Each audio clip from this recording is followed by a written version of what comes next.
Bueno, 9:30 comienza. Me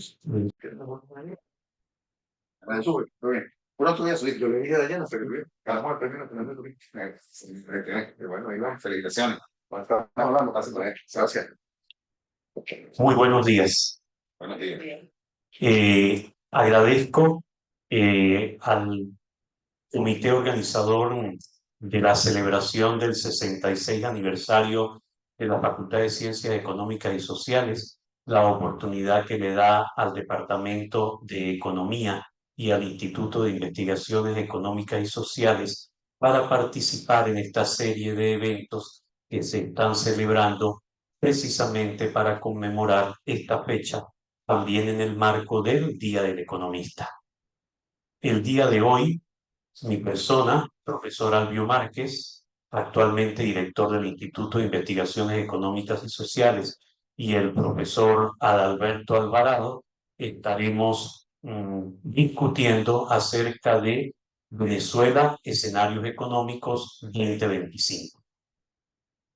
Bien, vamos a dar inicio entonces a la presentación.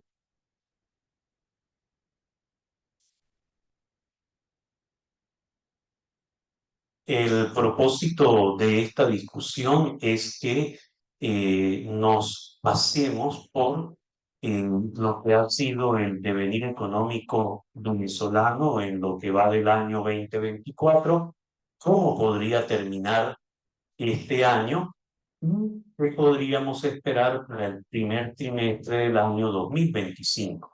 No queremos ir más allá porque la incertidumbre enmarca el contexto global y nacional, no permite, no es lo suficientemente cierto para emitir juicios de mayor plazo con respecto al devenir económico.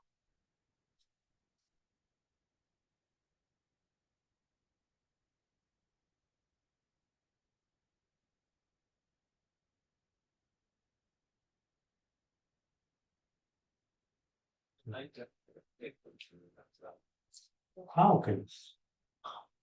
Sí. Bien, la primera dimensión que vamos a tratar en esta mañana tiene que ver con el crecimiento económico. Es importante que nosotros tengamos en cuenta al hablar de las magnitudes de crecimiento económico que Venezuela en estos momentos es una economía dolarizada y sumamente informalizada. En el marco de estos dos rasgos se ha desarrollado ya desde mediados del año 2022 una política económica contractiva dirigida fundamentalmente a lograr una estabilidad nominal. En el fondo, el propósito de esta política contractiva es luchar contra la volatilidad del nivel de precios. Entonces, en ese marco de cosas, ¿qué ha hecho el gobierno venezolano en cuanto a política económica? En principio, entonces, repito, una política económica sumamente contractiva, marcada, entre otros aspectos, por la reducción del gasto público, por el uso del tipo de cambio como ancla nominal, una restricción al crédito interno, fundamentalmente, y por otro lado, entonces, toda esta armazón de política dirigida a mantener el nivel de la inflación. Este marco de políticas es importante que lo tengamos en consideración en función de las cifras de crecimiento económico que muestra el Banco Central de Venezuela en una nota de prensa que se publicó a finales del mes de agosto de este año. Ustedes tienen allí resumido en esa tabla las magnitudes que el Banco Central publicó para ese entonces. En este caso, para el primer y segundo trimestre del año 2024. Tenemos que el Producto Interno Bruto, en este caso medido a precios del 2007, tiene una variación a ese momento para el primer trimestre cercana al 8,40% y para el segundo semestre superior a esto del primero, llegando a 8,70%. Estas cifras llaman la atención, sin duda alguna.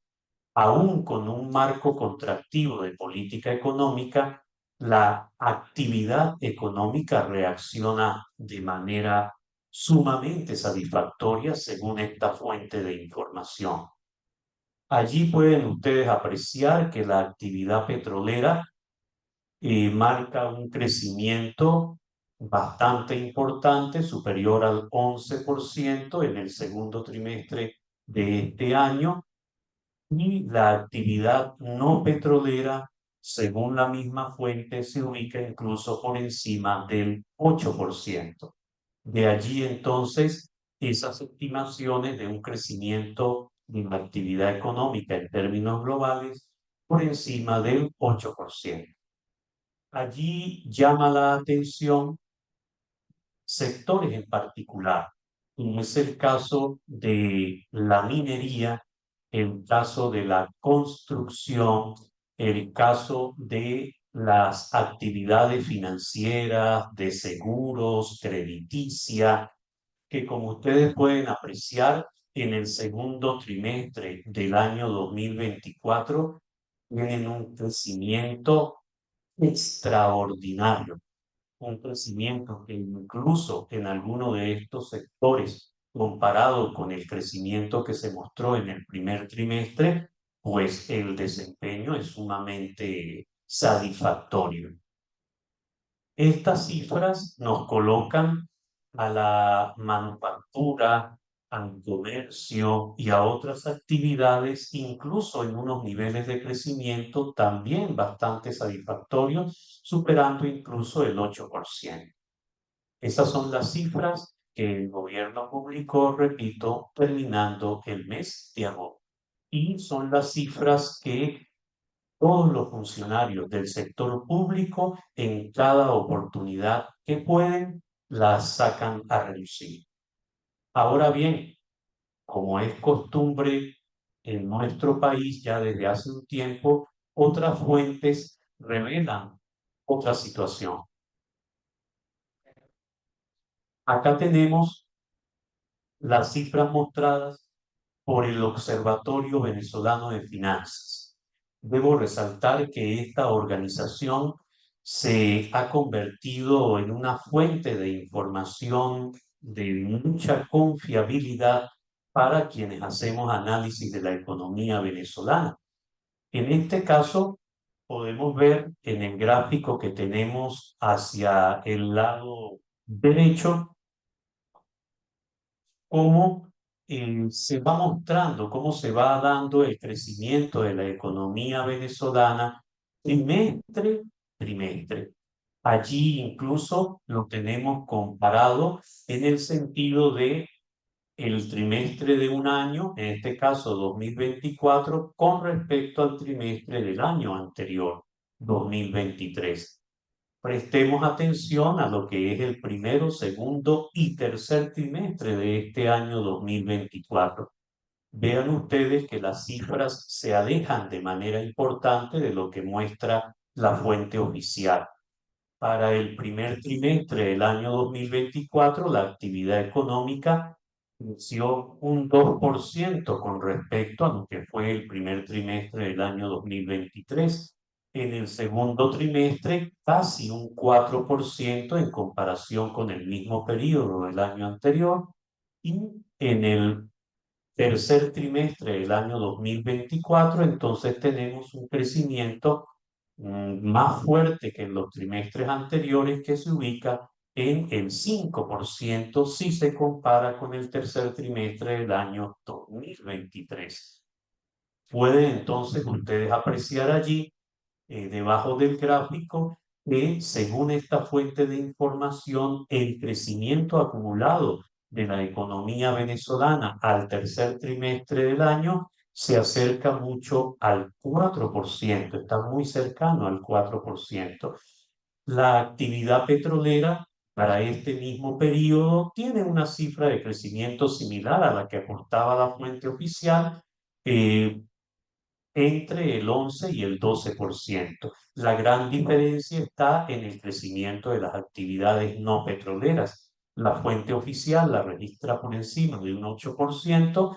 El Observatorio Venezolano de Finanzas, a través de su índice de actividad económica, revela que este crecimiento podría estarse ubicando entre el 3 y el 4%. Entonces allí hay una discrepancia importante. Eh, Profundizar para ver cuál de las dos fuentes tiene la razón o se acerca a la realidad es un ejercicio no tan fácil. Con respecto a la fuente, a lo que es la actividad petrolera, por supuesto, porque muchas de esas cifras vienen de organismos internacionales, como la Agencia Internacional de Energía o la Organización de Países Exportadores de Petróleo. Entonces, de allí que haya una cierta similitud en esas cifras.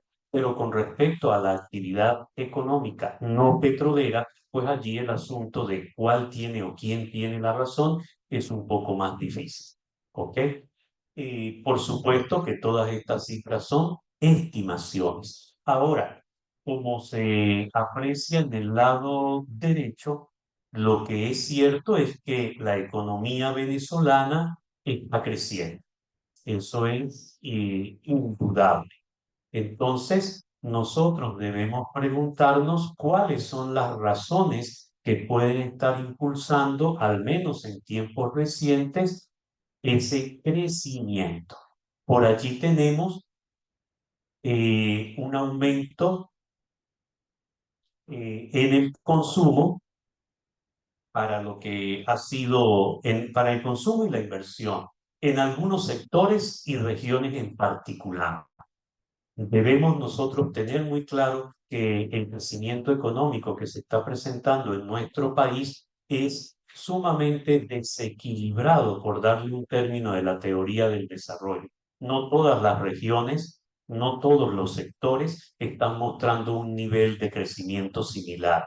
En nuestro caso, sectores como telecomunicaciones, farmacia, alimentos y bebidas, comercio, son sectores que han mostrado mayor dinamismo que otros. También es importante tener en cuenta lo que fue el proceso de dolarización y el desmontaje de los controles que se viene dando desde mediados de el año 2018, 2019 en adelante. Es muy importante el asunto de la dolarización porque como bien lo conversará el profesor Adalberto más adelante, el hecho de que la economía venezolana se encuentre con un alto nivel de dolarización hace poco efectiva la política monetaria a la hora de tratar de estabilizar la economía. Y por supuesto que le da mucho más protagonismo a la política cambiaria. Eso es importante tenerlo en consideración. Pero además de esto, limita la posibilidad de la autoridad monetaria de manejar la cantidad de dinero que circula en la economía. A su vez, dada esa relación casi uno a uno que hay entre lo que es la variación del tipo de cambio y el nivel de precios en nuestra economía, también esta situación se convierte en un asunto que hay que vigilar muy de cerca. Además de eso, una cierta estabilidad política, al menos en lo que podríamos enmarcar como el último trimestre del año 2023 y los dos primeros trimestres del año 2024. A pesar de estar en un ciclo electoral en esos momentos, Sin embargo, hubo cierta estabilidad política. Ahora, no quiero que se pierda de vista el último factor que tiene que ver con esa expectativa que había en el ambiente con respecto a la posibilidad de un cambio de gobierno, un cambio de régimen político, porque sin duda alguna esto marca un conjunto de expectativas en los agentes económicos que sin duda alguna afecta sus decisiones de consumo, de ahorro, de inversión, y no se puede dejar de lado este elemento. Entonces, esas son las razones que, independientemente de la magnitud del crecimiento, empujan los sectores económicos venezolanos hacia el alza. Venezuela aún sigue siendo una economía dependiente del petróleo, del mercado petrolero, sin duda alguna. Entonces, no podemos perder de vista el comportamiento de estas dimensiones de lo económico. En el caso de Venezuela, en los últimos meses, según datos provistos por la Organización de Países Exportadores de Petróleo, se ha elevado la producción. Estamos en los actuales momentos, según este organismo, cerca de los 950, 960 mil barriles por día. Según cifras de la Agencia Internacional de Energía, puede haber una discrepancia en alrededor de 80.000 a 100.000 barriles. También allí hay esa diferencia en las estadísticas. Entonces, podríamos, digamos, según ese rango, estar entre los 870 y los 950.000 barriles por día. Ese nivel de producción, como ustedes lo ven en el gráfico del lado izquierdo, ha venido aumentando de forma sostenida. ¿Por qué ha venido aumentando? Bueno, allí tenemos precisamente el efecto del alivio de las sanciones. En buena medida, en tanto la licencia 44 como la licencia 41, ellas han permitido en un primer momento que hubiese un alivio general o más general de las sanciones en cuanto a producción de petróleo, y entra Chevron al escenario de producción de petróleo en el país y comienza a invertir, comienza a recuperar cierta infraestructura que permite entonces incrementar la producción de manera importante. De igual manera, ya después que se cierra esa licencia general y nos vamos a las licencias específicas, entonces allí entra un conjunto de empresas europeas fundamentalmente, donde destaca Repsol, y aportan unos 60.000 barriles diarios adicionales a la producción. Eso es lo que va empujando entonces en la producción petrolera hacia el alza en estos últimos meses del año 2024. Con respecto al mercado petrolero, los analistas pintan dos escenarios posibles en virtud de cómo se ha movido la geopolítica a nivel mundial. Un primer escenario que lo llamaremos de status quo, donde el supuesto principal es que se mantiene el alivio a las sanciones, permitiendo entonces que tanto Chevron como las empresas mixtas europeas sigan llevando adelante sus actividades con normalidad, incluso puedan tener en su plan de negocios inversiones para incrementar esa producción y llevarla a un techo que podría estar ubicado alrededor de 1.120.000 barriles por día. Eso en función de los 960 que se están produciendo actualmente. Ese sería el escenario más favorable, el escenario que nos invita a considerar que todo va a quedar tal y como está, status quo. Pero también se puede pintar, según los analistas, un segundo escenario donde ante la llegada del gobierno de Donald Trump a los Estados Unidos, a partir de enero del 2025, podría estarse cerrando las licencias, desmontando las licencias, y por supuesto que eso traería un impacto negativo en la producción petrolera venezolana. Advierten los analistas que no será un impacto inmediato, pero sí un impacto que progresivamente va a llevar la producción hacia abajo.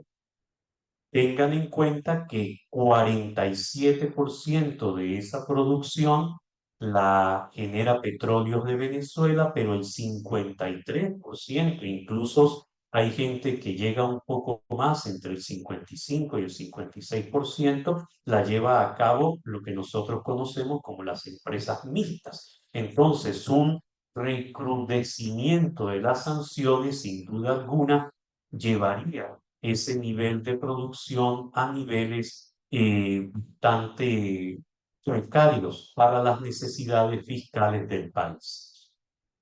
Entonces, esos son los dos escenarios con respecto a producción.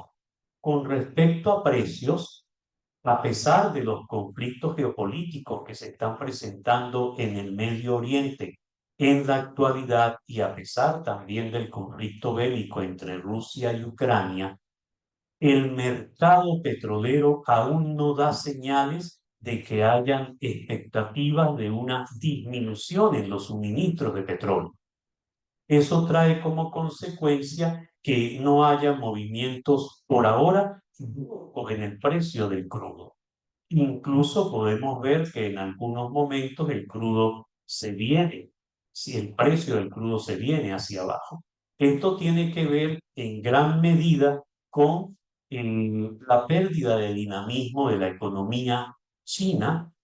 También tiene que ver con las grandes reservas de petróleo que tiene Arabia Saudita. También tiene que ver con el hecho de que la escalada bélica no ha alcanzado y se espera que no alcance niveles tales que eh, puedan colocar en peligro el suministro. Los niveles de inventario a nivel global también se mueven en cantidades sí, en cantidades suficientes para no crear expectativas de alzas de precios en el mercado internacional. Entonces, por el lado de los precios, no esperamos o no espera el mercado petrolero incrementos importantes. Esto tendrá repercusiones, por supuesto, en el aspecto fiscal, en función de los escenarios que allí se estén dando. ¿Ok? Bien. Eh, tengamos presente hacia dónde va el petróleo venezolano. También allí ha habido un cambio importante con respecto a lo que ocurrió en el año 2023, 22, 21, y que estuvo asociado al escándalo de corrupción eh, petrolero para esos años. En estos momentos, dadas el alivio de las sanciones, aproximadamente 280, 290 mil barriles diarios van a los Estados Unidos. Alrededor de 230, 235 mil barriles van a China. En tercer lugar, tenemos Europa con alrededor de 38 a 40 mil barriles por día. Y en cuarto lugar, tenemos a Cuba, a donde se destinan cerca de 35 mil barriles de petróleo al día. Allí resalta el hecho de que en los últimos 2 meses, Estados Unidos vuelve a aparecer como destino del petróleo venezolano, cosa que no ocurría desde hace un tiempo atrás. Y esto tiene mucho que ver con la licencia de Chevron. Tengan ustedes en cuenta que el volumen de petróleo crudo que se exporta a Estados Unidos es un recurso financiero en efectivo, como dirían algunos, en cash, que llega al flujo de caja de PDVSA de manera muy certera, con muy poca incertidumbre. Entonces, mantener este flujo de exportaciones hacia ese destino es importante. Y en función de este mercado petrolero, entonces nosotros debemos tener en consideración que existen condiciones para que la economía venezolana siga creciendo, pero es una economía pequeña. Es una economía que hoy en día se pelea el cuarto o quinto puesto entre las economías más pequeñas de América Latina. Digo se pelea porque a veces es Honduras el cuarto y Venezuela el quinto, o a veces Venezuela mejora y sobrepasa a Honduras y Honduras pasa a ser el quinto y nosotros somos el cuarto, pero de las más pequeñas, siendo que años atrás Venezuela era una de las economías intermedias de la región. Entonces, hay que tener eso en consideración. Una economía pequeña con tasas de crecimiento bajas. Dentro de un rato hablaremos de las expectativas. Bien, voy a ceder el turno al profesor Adalberto para que siga con el análisis de las otras dimensiones. Gracias, Ángel. De nada.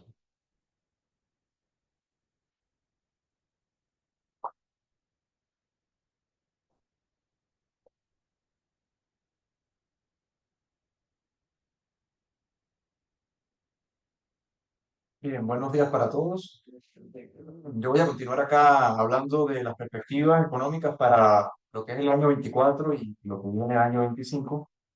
Eh, en los otros aspectos que quedan pendientes por repasar, en este sentido, las perspectivas yo me voy a centrar en lo que es el aspecto más cambiario inflacionario, por una parte en principio, y luego avanzaré sobre lo que tiene que ver con el sector fiscal, y un poco hablando del panorama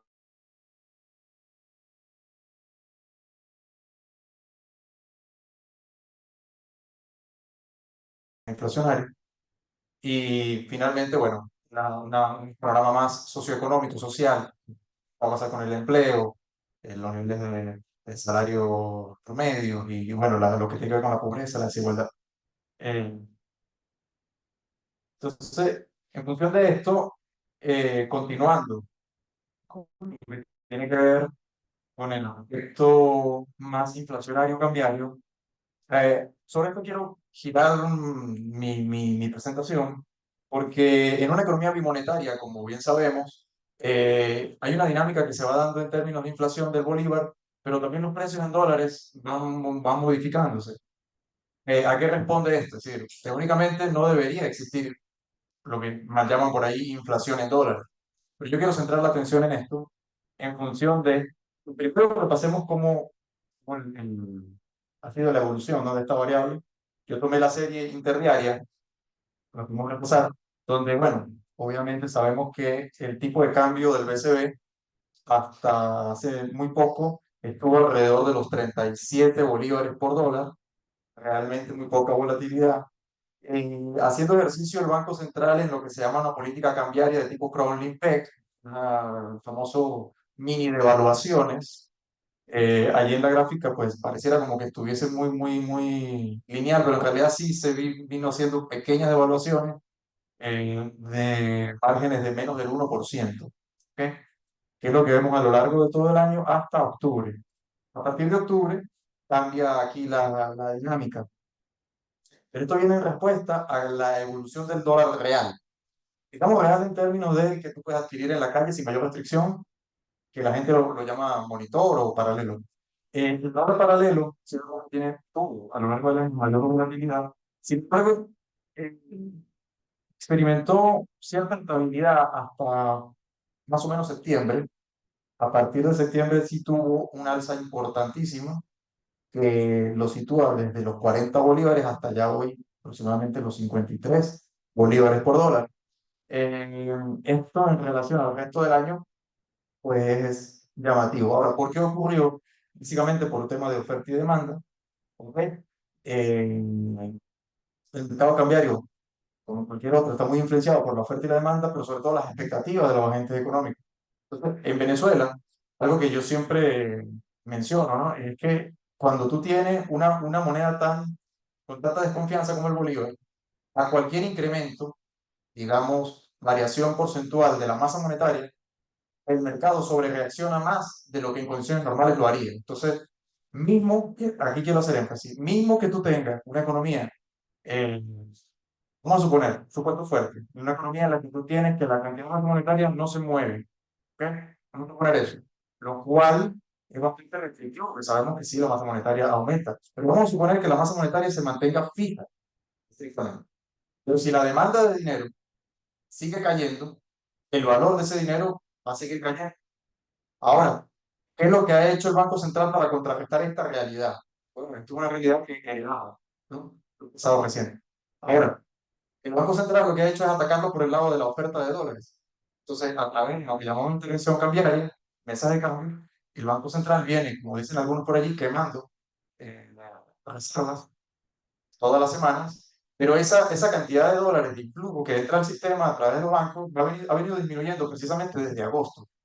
Aproximadamente podría decirse después de las elecciones, el Banco Central empezó a liquidar menos dólares en los bancos. A partir de allí, tú tienes que esa oferta menor de dólares es como que si indirectamente estuviese aumentando la base monetaria en bolívares, porque esa política de vender dólares es una forma indirecta de sustraer bolívares de la economía. Entonces, indirectamente como que los bolívares estuviesen aumentando. A partir de allí, si tú tienes ya unas expectativas, y por eso lo que marqué en negro, si tú tienes una expectativa ya donde el bolívar, pues la gente no lo guarda, y por otra parte, todos los comercios, negocios están queriendo o bien comprar el inventario, o los lugares, las familias, o bien ahorrar en dólares, o al menos tenían divisas en vez de su bolívar, pues ¿qué pasa al final? Que esa demanda de bolívares implica la inflación que estamos experimentando en los últimos, no, las últimas 3 semanas en realidad, porque la economía se está, vamos a decir así, descarrilando en los últimos 3 semanas. Entonces, a partir de aquí, a partir de aquí, en la política fiscal juega un papel muy relevante. ¿No? Luego abordaré ello. Entonces, aquí viene, digamos, el tema central, ¿no? Sobre el que quiero girar mi posición. Fíjense ustedes cómo la inflación ha sido estable a lo largo de aproximadamente todo el año. Pero, bueno, allá arriba no se ve muy bien, pero dice brecha cambiaria y la trampa de la estabilización de inflación. Porque, ¿cuál ha sido el costo? Nosotros en la economía sabemos que no hay almuerzo gratis. ¿Qué ha implicado para la economía venezolana tener esa estabilización? Yo tomé dos datos, uno del BCB, otro del Observatorio Venezolano de Finanzas, ese dato está en términos mensuales, es decir, es la variación del IPC de un mes a otro, y bien sea una política o bien sea la otra, vemos que hay estabilidad. ¿Ok? Pues si bien los promedios son un poco, difieren por 1 o 2 puntos, pero en realidad pues ha estado estable hasta septiembre.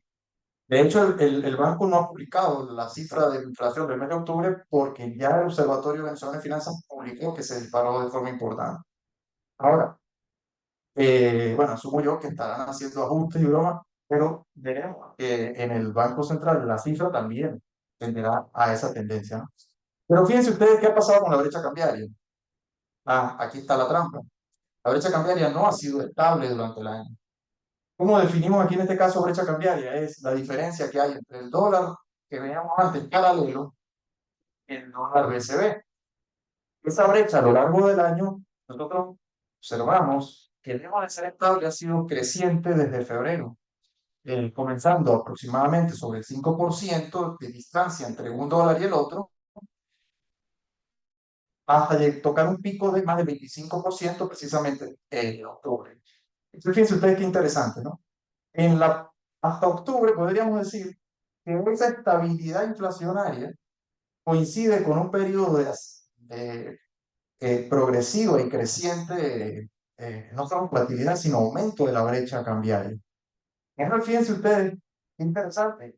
A partir de octubre, cuando se parece estabilizarse la brecha cambiaria, se dispara la inflación.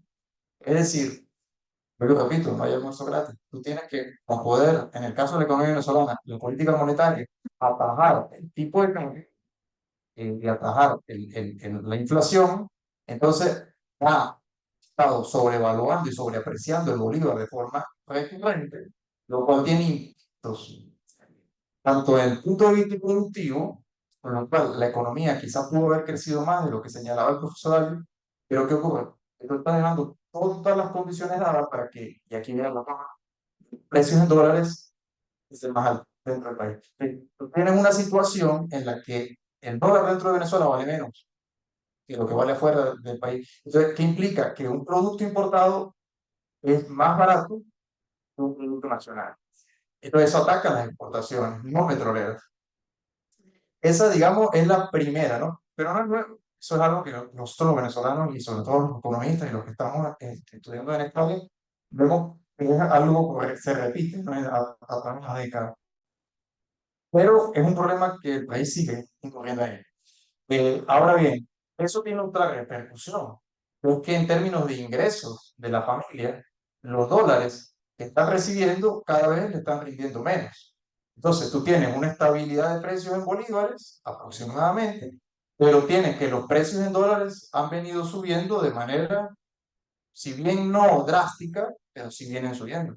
Les pongo un ejemplo. Un litro de leche en Venezuela te vale $2. El mismo litro de leche en Colombia te vale aproximadamente 1.1 dólares. Entonces, ¿la lógica cuál es? Están todos los incentivos dados para que tú traigas productos sin irnos muy lejos de Colombia y los vendas acá.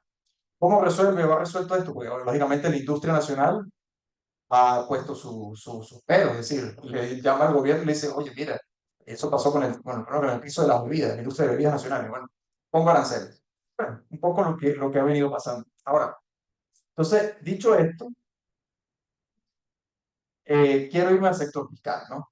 ¿Por qué? Porque el sector fiscal nos puede dar una pista mayor de por qué en las últimas semanas se está acelerando la inflación.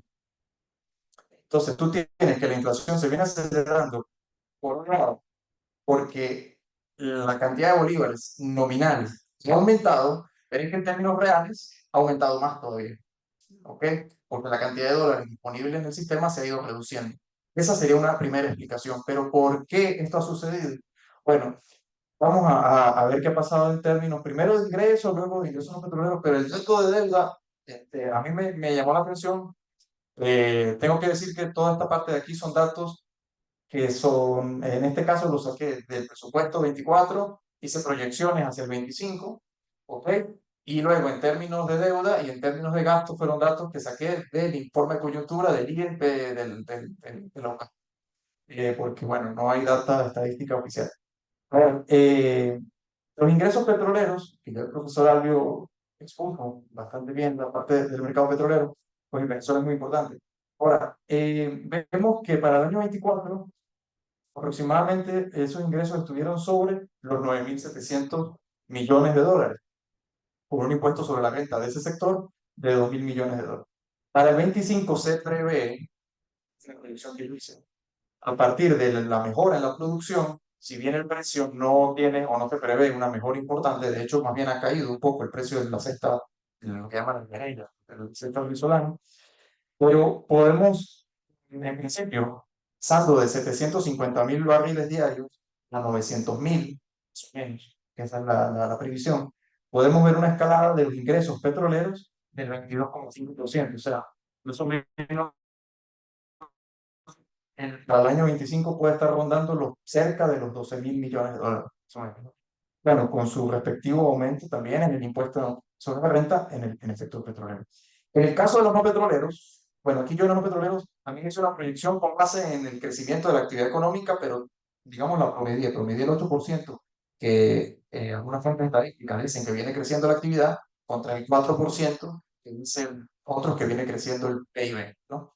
Entonces, más o menos aproximadamente un 6% de crecimiento de los ingresos por vía de actividad económica, básicamente la recaudación tributaria, podemos estar hablando que el país para lo que fue el 24, recaudó 5.700 millones, pero para el 2025 puede haber un incremento dado ese aumento de la actividad, hacia los 6.000 más o menos millones de dólares. Ahora, si nosotros sumamos 6.000 más aproximadamente los 14.000, estamos hablando sobre 21.000 millones sería el presupuesto para el año 25. Eh, Ahorita vemos qué implicaciones tiene eso cuando analizamos la deuda. Porque la deuda viene siendo un dato importante. Yo creo porque los gastos han aumentado. El gasto público ha aumentado de forma bastante significativa. Se registra que es el equivalente del 24, más o menos cerrará sobre el 29%, siendo el más elevado desde el 2021, cuando llegó al 18%. Entonces tenemos un incremento del gasto bastante importante. Si bien menor a los niveles de hace 10 años, pero bueno, mayor que hace 5 o hace 4 años. Estos gastos han implicado, ¿ok?, un incremento en deuda que nosotros sabemos, y bueno, todo el mercado ya lo sabe, que si es financiado vía emisión monetaria, no quiero ser alarmista, pero el país puede resistirse en su plan de estabilización de precios. Ahora, si no lo hace vía emisión monetaria, que esperemos que no lo hagan vía emisión monetaria, porque sabemos las consecuencias que eso traería. El hecho es que el déficit para el 24 se estima sobre el 13% del PBI, un déficit demasiado elevado. A mí realmente me sorprendió cuando vi las cifras del OCAP. Si bien ellos hacen una pequeña consideración de que hay que considerar ingresos no declarados por parte del gobierno, en cualquier caso ese 13% es muy, muy llamativo, porque además es el mayor en los últimos 6 años dentro de la misma serie de estadísticas que ellos llevan. Entonces, ese aumento de déficit del PBI, o sea, 13 puntos del PBI, en términos de sostenibilidad, peligrosamente insostenible. Ahora, punto en términos de deuda externa, bueno, la deuda externa viene congelada por default, básicamente se estima sobre los 170.000 millones de dólares, con una economía que va a ingresar a apenas 20.000, 21.000, o sea, podemos ver que la diferencia es demasiado grande. Obviamente no hay posibilidades de renegociar ni de reestructurar esa deuda, porque Venezuela tiene sanciones fuertes en términos financieros, si bien en términos petroleros ha venido flexibilizando. En cualquier caso, la producción petrolera nueva no dará para amortizar parte de esta deuda. Esto, digamos, ellos está sobre casi el 1.000% sobre lo que importa el país. ¿Sí? Entonces, no hay una sostenibilidad ni manera de cómo, con lo que debemos el país actualmente, pagar esa deuda externa. Sin embargo, bueno, el país sigue en default. Y ahora, este déficit, y aquí es donde viene el tema inflacionario, porque si este déficit se está abriendo de manera importante y los ingresos vemos que aumentaron o aumentarán en el mejor de los casos entre un 20 y un 25%, nosotros pudiéramos esperar, y ahora paso a la parte más de empleo, nosotros pudiéramos esperar que, por ejemplo, en el programa de remuneraciones, como mínimo, uno pudiera decir, bueno, de repente los salarios y aquello que llaman ingreso integral, de $130 pase a 160. Ahora, esto se pone en riesgo si parte de esos ingresos tienen que ser dirigidos a pagar deuda, o sea, a pagar la deuda contraída durante el año 24. Entonces eso tiene digamos, mucha implicación. Ahora, en términos de remuneraciones, pudiéramos decir que actualmente hay un salario mínimo ridículamente bajo, pero bueno, hay un ingreso integral sumando las bonificaciones, y entre otras cosas, de $130 de lo que es la administración pública. El sector privado está un poquito más por encima, el sector privado está por sobre los 180, 200, dependiendo de la ciudad. Digamos, si la actividad económica privada, comercial sobre todo, sigue su curso, podremos ver ciertas mejoras en términos promedios salariales en el sector privado, en función de que la productividad vaya aumentando. Ahora, en este sentido, pues nosotros vemos que el efecto multiplicador del gasto en Venezuela prácticamente ha sido muy bajo. porque tú tienes una economía donde tienes un déficit del PBI de 13 puntos, o sea, un déficit del fiscal de 13 puntos del PBI, donde se supone que la economía tendría que haber crecido por lo menos 10%, por lo menos, y la economía está llegando a duras penas al 4%. Entonces tú tienes que el efecto multiplicador es bastante bajo. Si eso lo llevamos o lo escalamos en términos salariales, vemos que el impacto de gasto público no se está viendo reflejado en mejoras de la productividad y con ello en mejoras salariales en el sector privado, que aumentando recaudación pueda incrementar los sueldos y salarios del sector público. ¿Ok? Digamos que bajo la administración actual, con el panorama socioeconómico y de variables macroeconómicas visto, los salarios pues no se deben mejorar, pero no mucho más. ¿Ok? Aproximadamente pueden mejorar un 15-20%. Puede haber una mejora el año que viene, pero no mucho más de ahí, al menos bajo la administración, repito. ¿Por qué? Porque al final el tema del gasto público en Venezuela es donde yo considero está la clave de todo. ¿En qué se están gastando los recursos? ¿En dónde está yendo dirigido ese 13% de déficit? ¿Ok? ¿Es en pagar deuda vieja? ¿Es en apuntalar el sector petrolero? Es decir, ¿en qué se está gastando? Porque nosotros vemos que en los sectores básicos, salud, educación, vialidad, está bastante deteriorado. Nosotros vemos que los salarios están bastante deteriorados y vemos que, bueno, con preocupación, que hay una desigualdad que luego cuando nosotros vamos más al área social, con este panorama, pues digamos, yo no quise poner aquí las cifras porque ya todo el mundo sabe que en términos estándar la pobreza está sobre el 70%. Y eso pues no ha cambiado mucho de abril para ahora, que fue el último informe que publicó basado en el COVID, la misma informe de coyuntura de local. Y la pobreza extrema pues está sobre el 50%. Eso digamos no ha cambiado mucho, ni se espera que cambie mucho, porque ese aumento o de actividad económica pues está concentrado el 80% en aproximadamente el último percentil, digamos, de la escala social, o sea, aproximadamente 15% de la población detenta ese dinamismo económico que sí es cierto que se experimenta, pero no alcanza o no llega, no se distribuye hacia toda la sociedad. Con lo cual, entonces, vuelvo a la misma pregunta. ¿Qué eficacia está teniendo el gasto público como elemento redistributivo, ¿no? de esa renta? Son preguntas que quedan allí y como hay tanta ausencia de datos, digamos, estos son más estimaciones. Vuelvo y repito, según, y bueno, no lo puse aquí, pero usted lo puede revisar, y tiene el presupuesto público 2024, que el presupuesto era no deficitario, el presupuesto era equilibrado, cuadraba ingresos y una vez cubiertas las necesidades de financiamiento y de pago del servicio de deuda vieja. Pero vemos que en realidad en la práctica ha habido una serie de extracréditos, créditos adicionales, etcétera, para cubrir un gasto mayor que el que la economía recaudaba. Bueno, lo que decía sobre la desigualdad, pues básicamente está ya dicho. A ver, obviamente, probablemente haya intenciones de mejorar estas variables, no digo que no, pero el problema es que con un bolívar sobrevalorado, con una capacidad de exportación o de productividad en sectores exportables no petroleros, pues bastante golpeada, tú tienes que la economía tiene poca oportunidad de dinamizarse en ese sentido. Ahora, si el gasto público se reorienta o logra reorientarlo hacia suplir un poco esa desigualdad, pues ahí sí hay una oportunidad de, digamos, mitigar un poco estos problemas y hacer que ese crecimiento del que nos hablaba el profesor Agrio, pues se materialice más en la vida del día a día de los venezolanos. Hay un tema final que el profesor Agrio lo quiero invitar también, porque bueno, viene la parte de ya como expectativas 2025 muy puntuales, ¿no? Y ahí hay una lámina, este, si quiere el profe la pone, que está en la presentación suya, la final. La del profe está abierta. Puedes minimizar esta y abres la otra. Minimiza esa. Ajá, la otra. Ajá.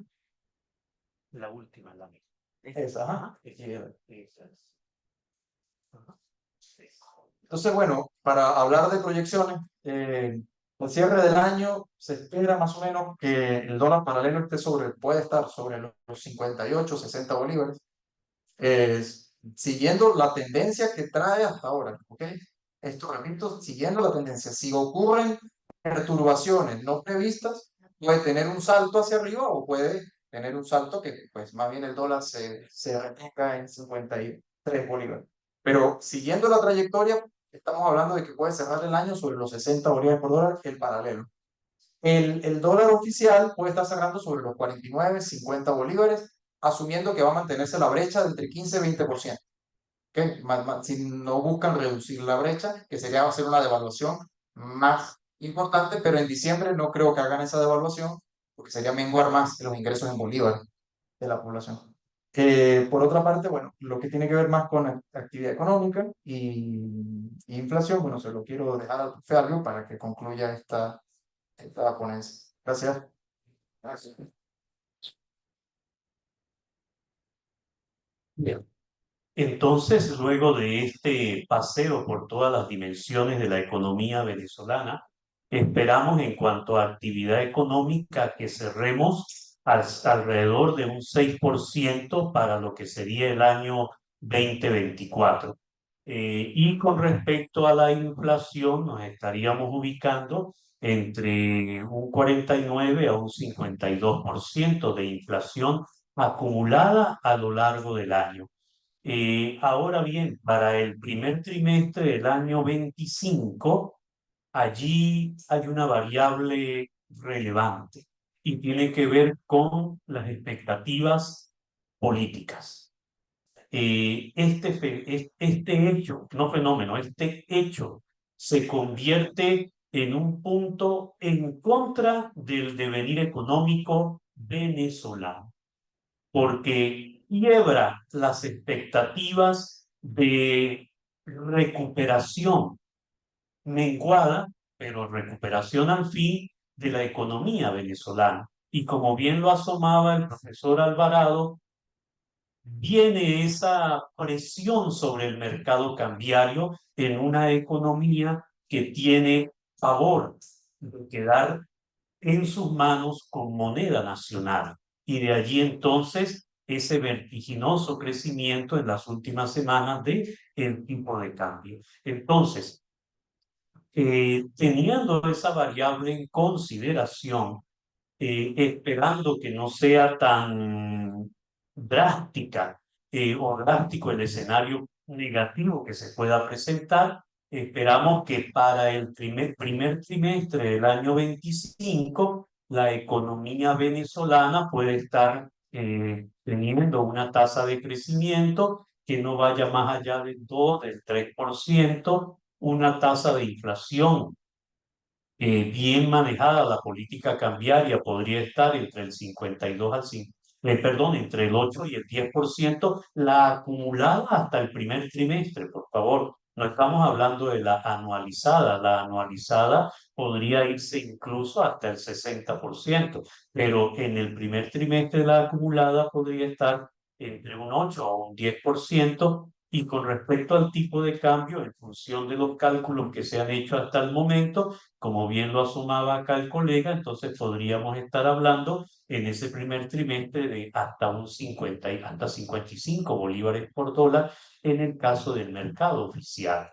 Yo quisiera hacer énfasis en lo siguiente. Los modelos de política se van agotando. Hace unos años atrás, el modelo de financiamiento del déficit a través de la monetización del mismo se agotó. Y el hecho o la manifestación evidente de ella fue ese proceso hiperinflacionario. Luego se optó por un proceso, por un modelo de anclaje nominal. También se agotó. Y allí ustedes pudieron ver la evolución de la brecha entre el tipo de cambio oficial y el tipo de cambio paralelo. Esa, como bien lo mostró el profesor, es una situación que venía desde marzo a abril del 2024 y en términos políticos el gobierno prefirió inyectar los recursos necesarios para que ese fenómeno se solapara. Pero ya llegó el momento, y eso ocurrió en octubre de 2024, donde ese modelo se agota y hay que cerrar la brecha. ¿Por qué? Porque el concepto de estabilización hoy en día ha cambiado. Los macroeconomistas ya no entienden la estabilización solamente como guardar, cuidar la evolución del nivel de precio. Eso es solo una pata de la mesa. La estabilización, entendida hoy en día en términos mucho más amplios, involucra que se pueda sostener el crecimiento, pero más importante aún, que se pueda tener un sector interno menos vulnerable.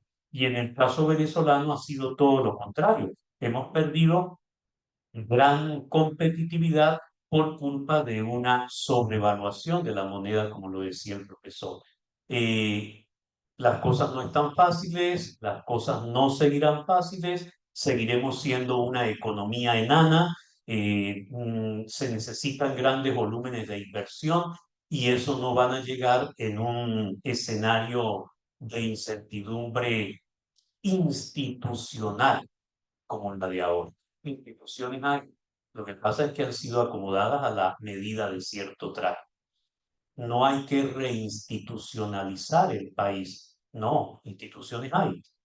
Lo que hay es que modificar las instituciones para que no sean el traje a la medida de alguien. Gracias.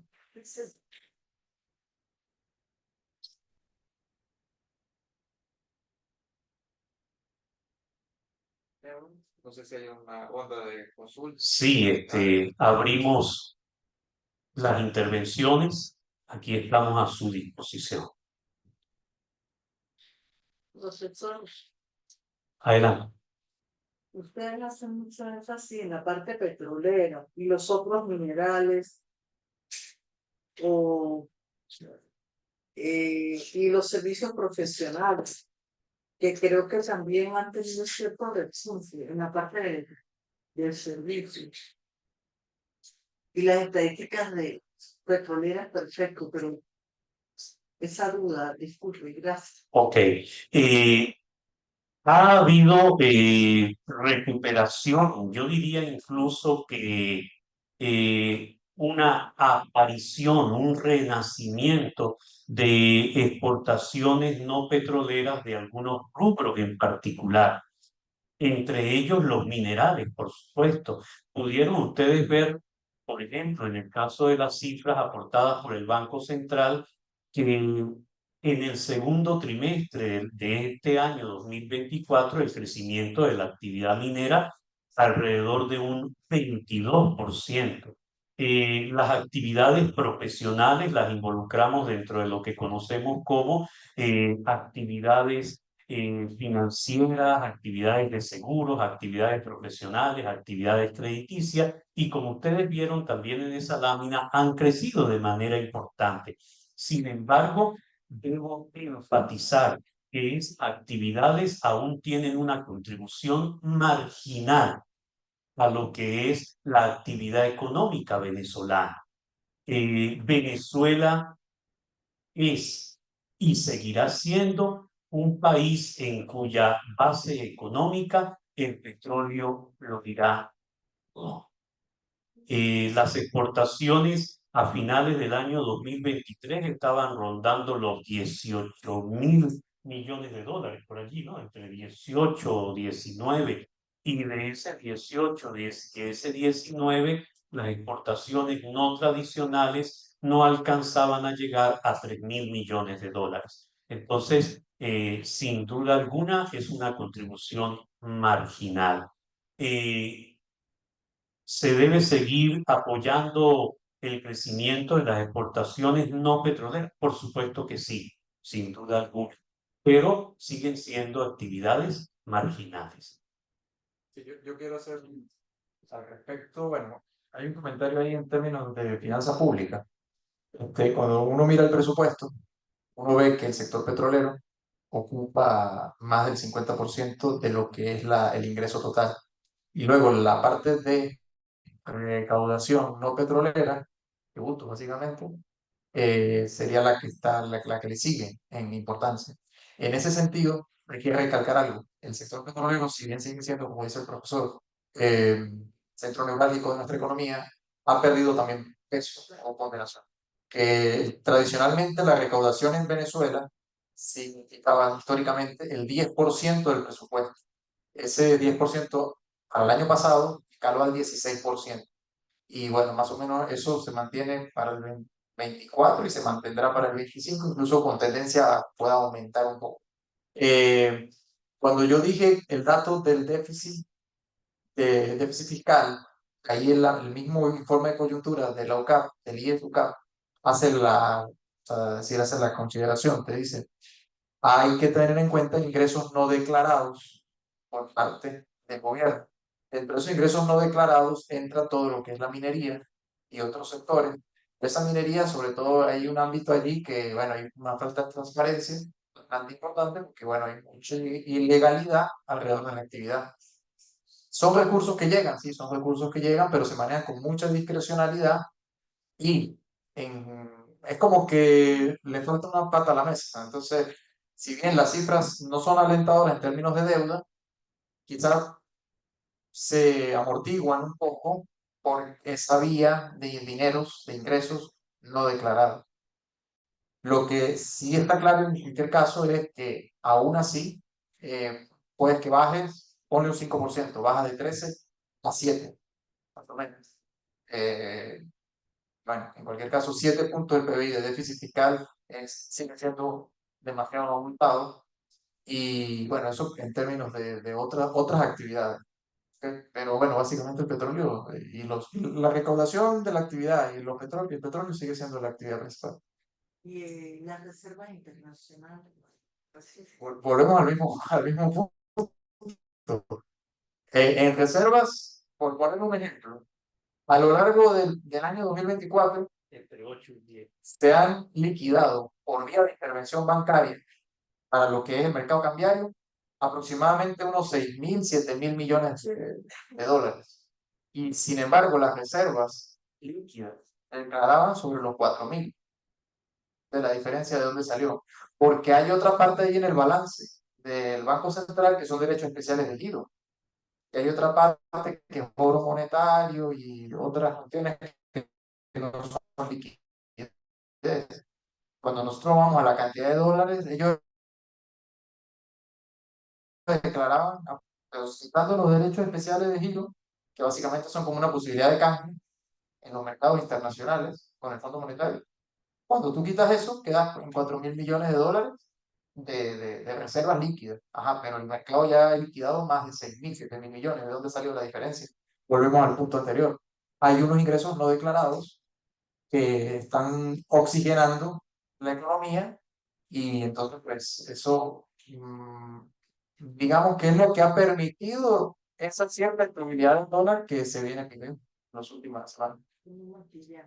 Más o menos.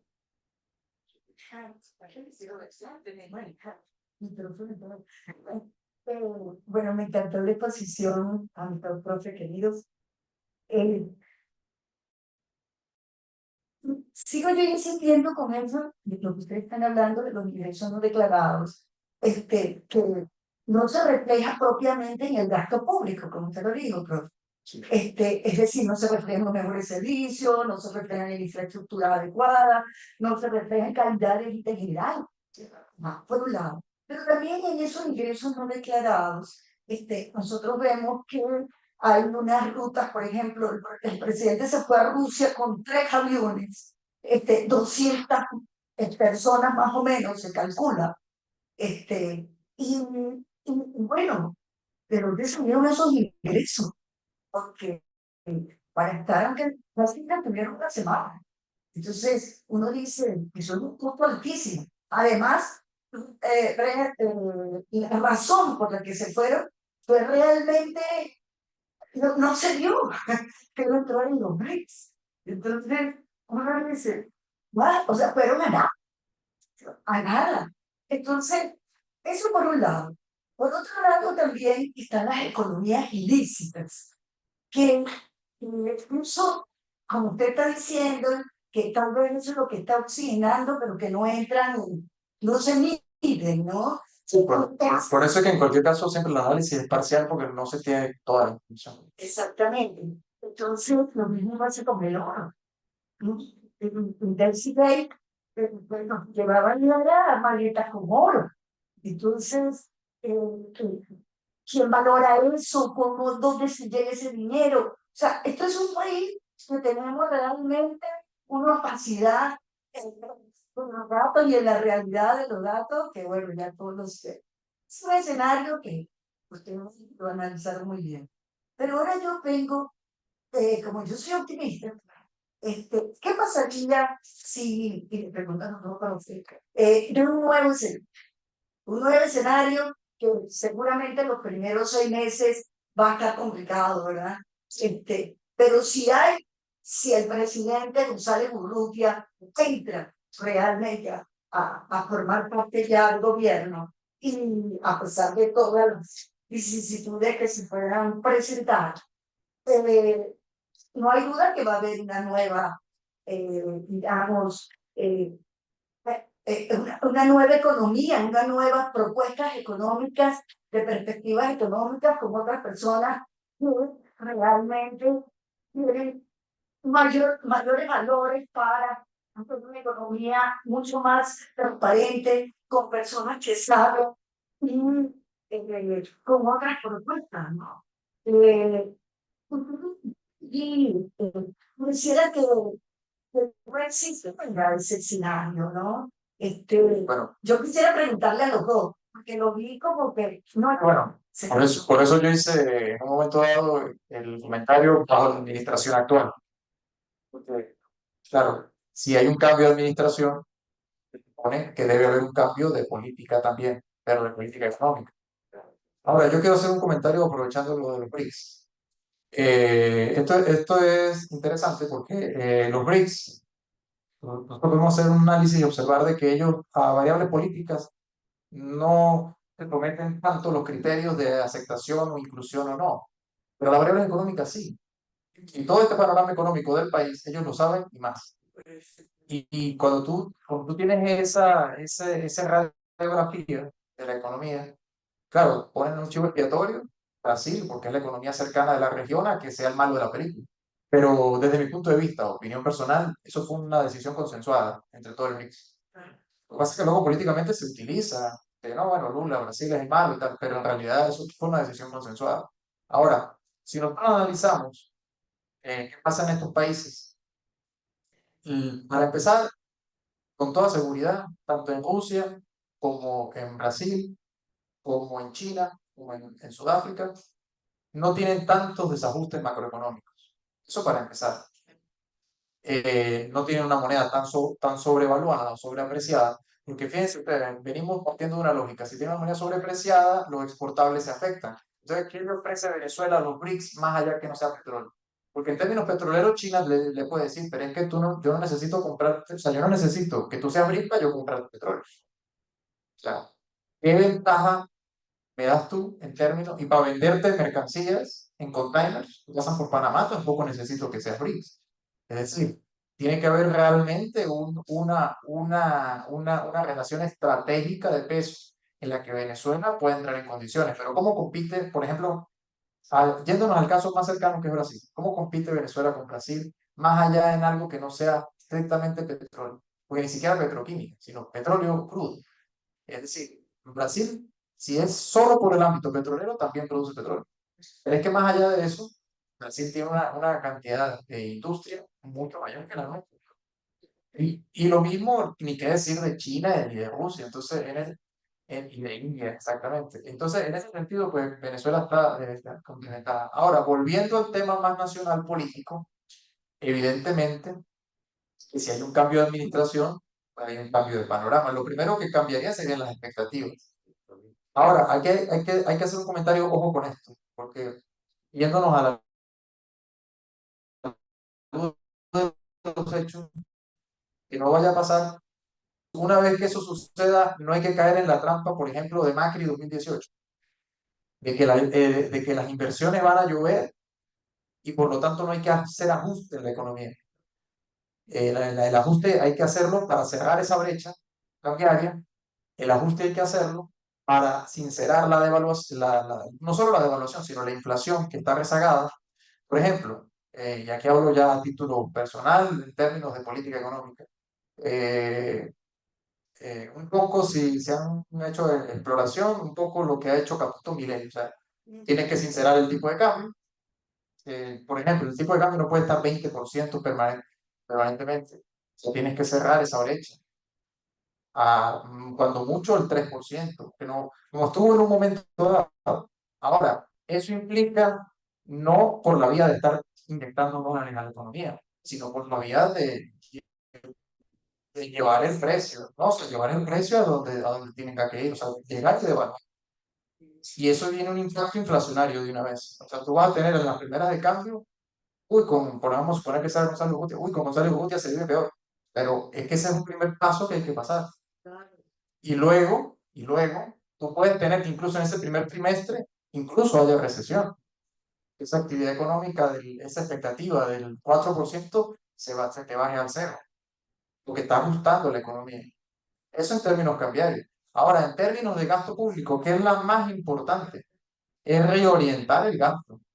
¿Por qué? Porque obviamente ahí tiene que hacerse todo un trabajo de transparencia. Hay que poner la casa en orden primero. Y ahí entonces ahí tú tienes que ver en qué se está gastando y en qué no se debe seguir gastando. Pero para eso se necesita una nueva administración, no queda de otra. Así es, así no se quiere. Sí, sí, Bien, yo no soy tan optimista en cuanto a un cambio de gobierno a partir de el año que viene. La geopolítica mundial no se está moviendo con la fuerza necesaria para que eso se produzca.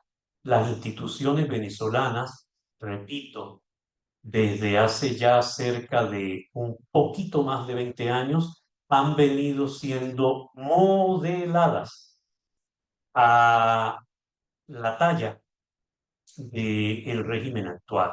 Han venido siendo acomodadas. Por eso tenemos unas instituciones acomodaticias. La geopolítica mundial no apunta a que eso, al menos ese es mi juicio, eso vaya a cambiar. Supongamos que sí, que soy yo el que se equivoca. Los expertos dicen que se necesitaría para el caso venezolano una ayuda humanitaria, así la califican, que estaría rondando entre los 30.000 y los 40.000 millones de dólares para reflotar la economía en muchísimos aspectos. Pero el lastre de la deuda pública es una espada de Damocles que está allí sobre el cuello de esta o de la próxima administración si se llega a producir. La deuda externa.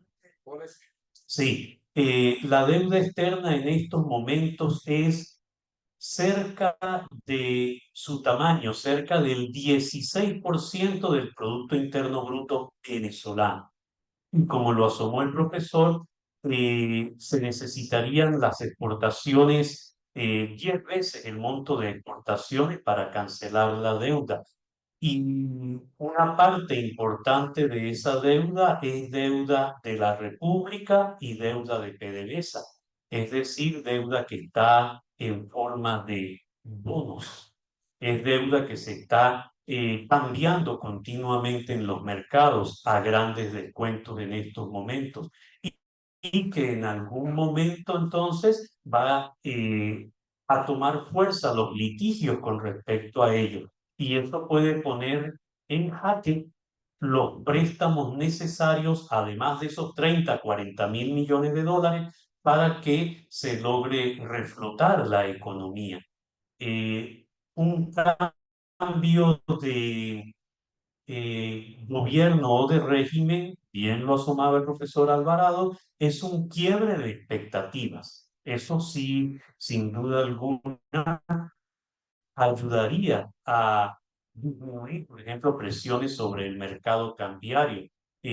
Ahora, la economía venezolana se ha eh, vuelto muy informal y nosotros quizás pensamos en lo informal y pensamos en buhoneros, pensamos en profesionales desarrollando de manera independiente su actividad, pero es que la minería no registrada, eso es economía informal, quizás con rasgos de subterráneo o de no, pero es economía informal. Ustedes pueden ir a comprar productos de variada naturaleza, incluso en nuestra ciudad, y usted va a comprarlos en un lugar donde no hay un aviso, donde no hay un registro, donde le ofrecen incluso que le llevan el producto a su casa porque simplemente no hay facturación, entre otras cosas. Entonces, esa informalidad no es solamente en lo micro, es una informalidad también en lo macro, y curar eso, sanear eso, no es fácil y es sumamente importante, porque eso está afectando incluso los ingresos fiscales. Eso está afectando los ingresos fiscales. La base tributaria cada vez es menor y por eso la fuerte presión inflacionaria que está viviendo el sector privado de la economía. Eh, Soy menos optimista en cuanto a ese cambio tan anhelado, sin duda alguna, pero como lo dije hace un momento, las instituciones venezolanas han venido siendo moldeadas para que estén al servicio de la administración actual. ¿Cómo se cambia eso? Hay muchas formas, pero quizás no todas muy simpáticas, o las más efectivas no son las más simpáticas. Ya está demostrado en el mundo que las sanciones no son mecanismos eficaces para cambiar regímenes políticos. ¿Algún otro comentario, pregunta? De todas formas, no perdamos la esperanza. Que Claro, pasa, claro, ¿no? sin duda alguna. Y yo también pienso que en el mundo hay mucho refuerzo, tienen que meter la mano, tienen que ayudar. O sea, tampoco Sí, bueno, hay no, un tema, no saldremos hay un tema aprovechando, sí. que este país tiene estructura económica. Hay un tema que a mí me gustaría rescatar de lo que dijo el profesor Álvarez, ¿no? Con respecto a los bonos, que es muy importante. Si bien los bonos, ciertamente, mucha parte de esa deuda está en forma de bonos, que bueno, se dejaron de pagar los intereses y eso. Pero esos bonos, en una posible futura administración, pudiera, por ejemplo, si hace una política inversa el Banco Central, en vez de estar vendiendo dólares, por ejemplo, compra dólares, se recapitaliza y el país comienza un proceso de reestructuración, claro, eso implica un sacrificio de actividad económica, pero pudiera financieramente esos bonos aumentar el valor, con lo cual la deuda nominal bajaría, sería una reestructuración. Pero claro, eso tendría que ir a una negociación de que esas sanciones sean quebradas, pero para que sean quebradas hay que presentar soporte y garantía de fondo que, oye, el país tiene un compromiso firme a no pasar, por ejemplo, de 3 puntos de déficit fiscal, del punto del PBI, por ejemplo. En el caso venezolano, yo abogaría directamente, vuelvo e insisto, al 0% de déficit. ¿Por qué? Porque es una economía que es adicta al déficit fiscal y esa ha sido la mamá de todos los males. La mamá de todos los males, y hay que decirlo con toda la claridad y propiedad del asunto, es el déficit fiscal, porque es el gasto que si bien por situaciones coyunturales durante la pandemia se retrocedió, vemos cómo viene aumentando. Pero ese gasto público no lo vemos materializado en bienestar ni calidad de vida. Lo vemos con todos los esfuerzos que pueden ser, que sé que hacen, pero yo veo las calles de Mérida cada vez más deterioradas. Por hablar de algo nada más. Y yo sé que me encanta ese esfuerzo, porque yo veo que va a ser bache, pero ajá, no hay una solución de fondo estructural.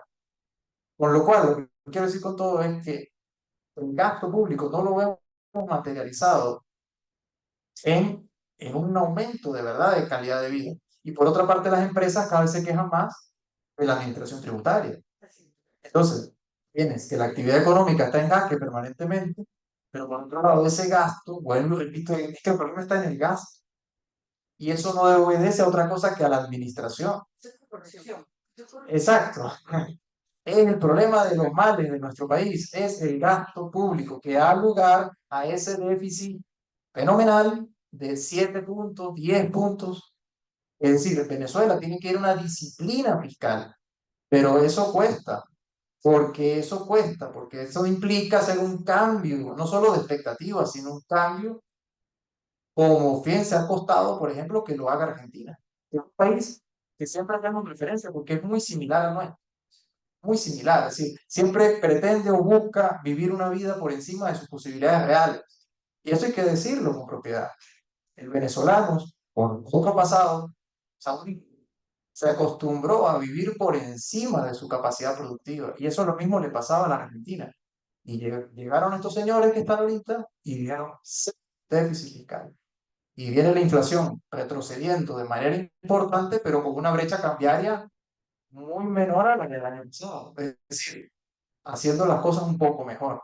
Pero vuelvo, insisto, eso implica un sacrificio. El sacrificio es que en los momentos de ajuste la economía tiene que estar, la gente tiene que estar lo suficientemente preparada para saber que ese momento va a ser duro.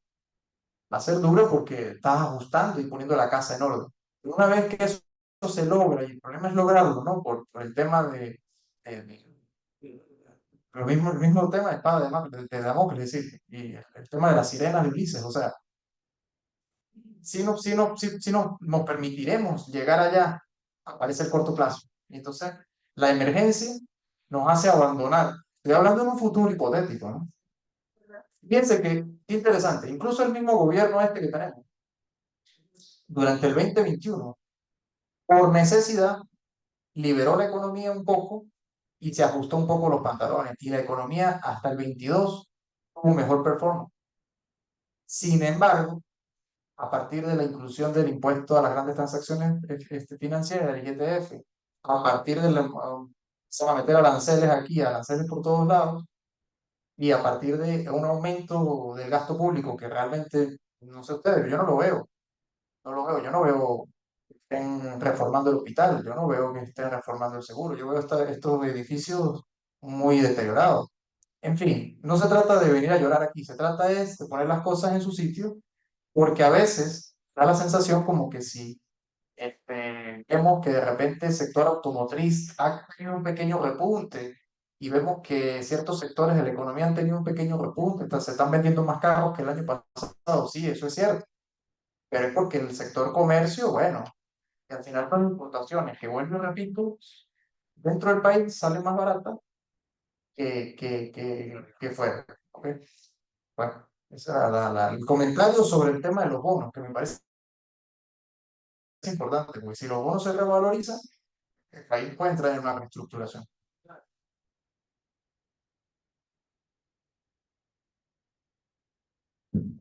Buenos días, yo quiero dar las gracias a nuestros queridos profesores, a Alberto y Albio, y a todos los que nos acompañaron esta mañana en esta interesante exposición, que a pesar de que nos deja de alguna manera el optimismo que como dice la profesora Gladys, que nos tenemos, pero el profesor Albio nos echó un poquito para atrás.